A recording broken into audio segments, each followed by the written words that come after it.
में जिस राम मंदिर की आधारशिला रख रहे हैं, उसके गर्भगृह में रामलला की यही मूर्तियां विराजमान होंगी। भगवान राम का यही जन्म स्थान है, लेकिन ये श्री राम की वो मूर्ति नहीं है जिनका रामलला जन्म स्थान में प्रकट होने का दावा किया गया था। 1949 में जब 22 या 23 दिसंबर की रात को विवादित परिसर में मूर्तियां रख दी गई थीं और अगली सुबह पूरे अयोध्या में खबर फैल गई कि भगवान राम प्रकट हुए हैं। प्रगट कृपाला दीन दयाला कौशल्या हितकारी हर्षित महतारी मुनि मनहारी अद्भुत रूप निहारी। दरअसल कुछ साधुओं ने आकर मूर्तियां रखी थी और भगवान श्री राम की मूर्तियों में प्राण प्रतिष्ठा हो चुकी थी। 23 दिसंबर को पुलिस ने मस्जिद में मूर्तियां रखने का मुकदमा दर्ज किया और फिर ताला लगा दिया गया। इसके बाद 1986 में ये ताला खुलवा दिया गया। अब श्रद्धालुओं को दूर से दर्शन करने की अनुमति दे दी गई। इधर बीजेपी ने राम मंदिर आंदोलन को बड़ा मुद्दा बना लिया और सितंबर 1990 में बीजेपी ने इस आंदोलन को आगे बढ़ाते हुए दिल्ली से अयोध्या तक 10,000 किलोमीटर लंबी रथ यात्रा का आगाज कर दिया और 6 दिसंबर 1992 को अयोध्या में विध्वंस का दिन आया और इसी दिन रामलला की मूर्ति गायब हो गई। अयोध्या में बाबरी मस्जिद पर तोड़फोड़ शुरू हो चुकी थी। तभी गुंबद से पुजारी रामलला की मूर्ति लेकर बाहर आते दिखे। बाद में वो मूर्ति गायब हो गई। कार सेवक जमीन समतल करने में लगे थे। उसी वक्त पता चला कि रामलला की मूर्तियां गायब हो गईं।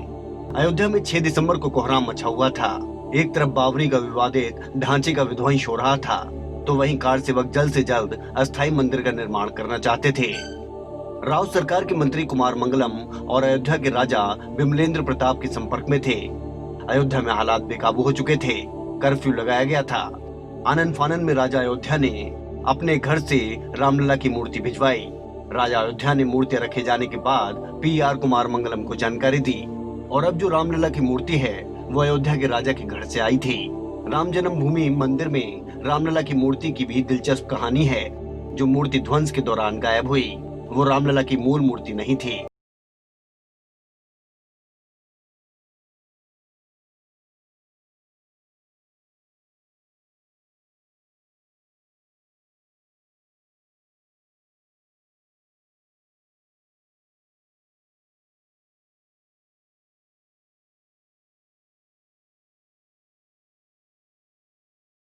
टूटते बनते यहाँ मूर्तियां भी बदलती रहीं।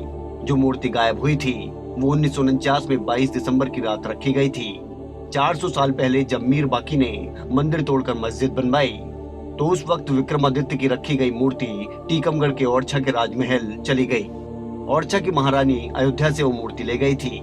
इसीलिए ओरछा में आज भी रामराज है, उनका मंदिर है। ओरछा में रामलला कैसे पहुंचे इसकी कहानी भी कम दिलचस्प नहीं। ओरछा झांसी से करीब 20 किलोमीटर दूर है। यहीं पर राम राजा मंदिर है।